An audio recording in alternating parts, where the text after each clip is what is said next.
Last one. We talk about Ernie Bollock, the jail in Jersey, and tell you a little bit about it. When I was in jail between 97 and 2000, there were 77 jails, 77,000 inmates, 68% return. Today there's 82 jails and over 100,000 inmates and 76% return.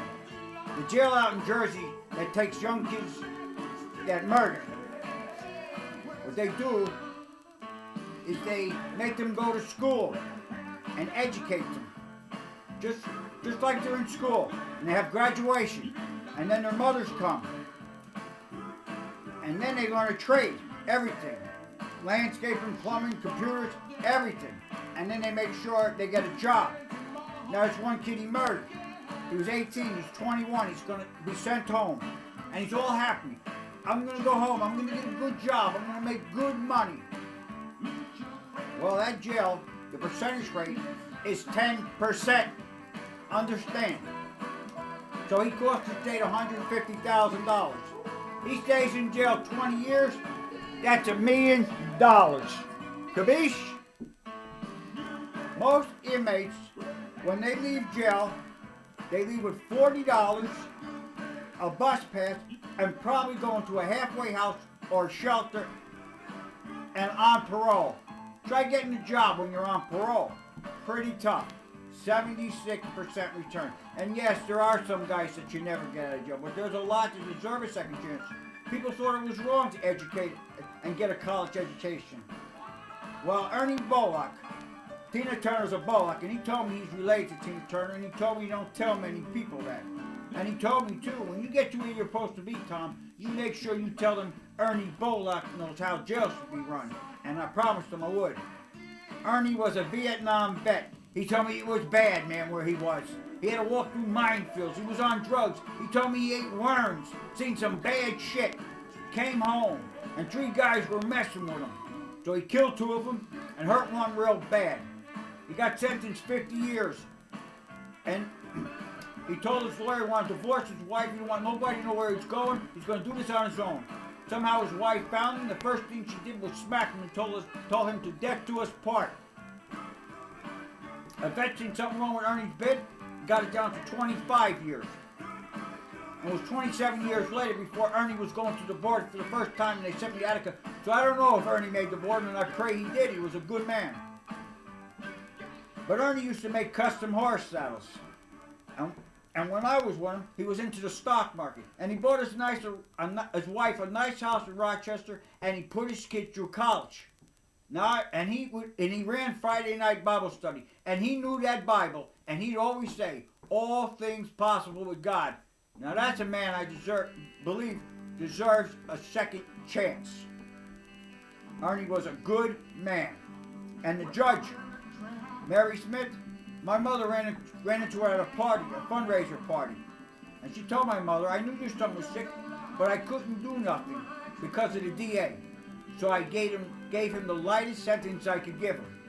Corruption? Fucking COs. They're getting triple time. You ever hear of triple time? And the night COs, they go to sleep.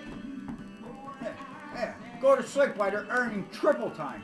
I seen 3 guys beat a guy up with a sock and a lock-in. Almost killed the motherfucker. 80 guys, nobody watching us. Talk about COs stealing stuff, robbing stuff, all kinds of bullshit. I just had to get that in. See these tattoos? I got them when I was 15 years old. Big Joe's in Mount Vernon. He was a Hell's Angels.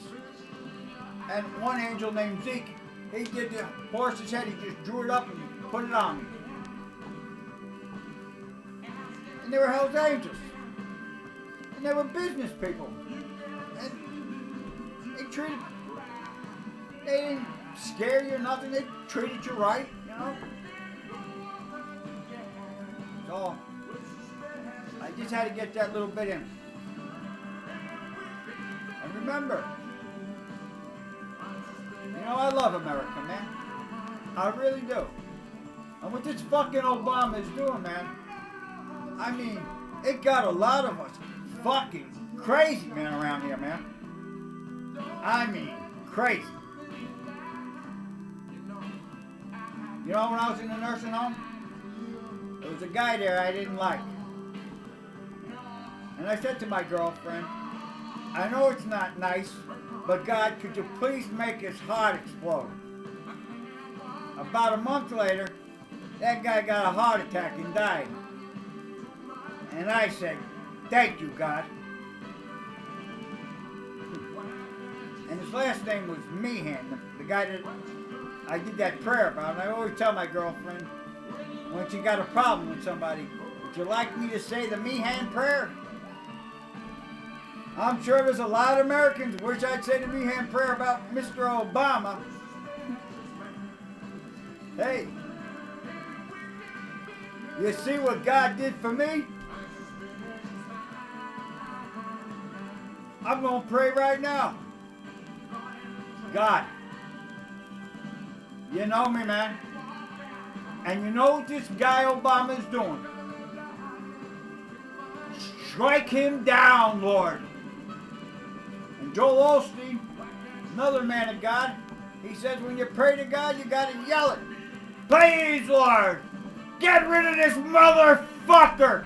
He's fucking up our country. Hey, freedom of speech, motherfucker. I ain't afraid of nobody.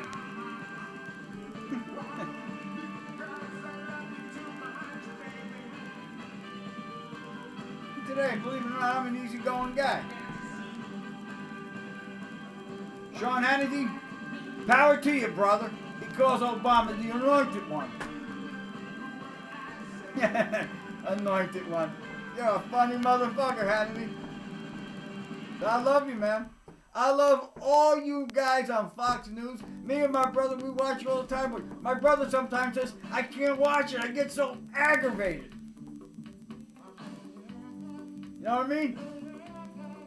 Trust me, man. I'm not a big dude, man. But trust me, man. I know my shit. He get in that ring with me, you know, paid review. I bet you we get over 1 billion people to watch that fight. And trust me, America, I won't let you down for 1 second. Pow, pow, the fight be over, man. And he'd be screaming for God, man. And guess what? God won't answer him. He don't care about a guy like that.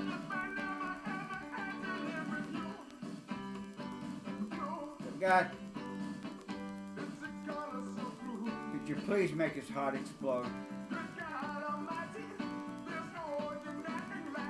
Well, that's it.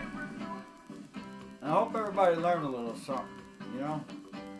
You know, I remember them Wapangini days. Get that guinea out of my house. We all took our shit, man. Why can't we all just get along, man? Be happy and free, prosper.